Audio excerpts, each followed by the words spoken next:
হাসপাতাল তো নয়, যেন নিজের বাড়ি। হাসপাতালের ভেতরেই সিগারেট খাচ্ছে না কে মেলে?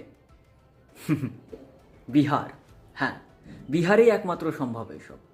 বাৎসরিক যতই আইপিএস আইএএস হোক না কেন বিহার থেকে, যদি নিজের রাজ্যেরই জনগণের সিভিক সেন্স ঠিকঠাক না থাকে, তাহলে সবই মূল্যহীন, তাই না?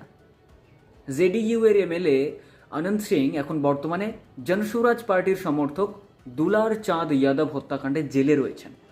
আর সেখান থেকে সেই এমএলএকে মেডিকেল চেক আপ করানোর জন্য হাসপাতালে নিয়ে যাওয়া হয়েছিল, কিন্তু চেক আপের পর হাসপাতালের ভিতরেই ধূমপান করতে দেখা যাচ্ছে তাকে।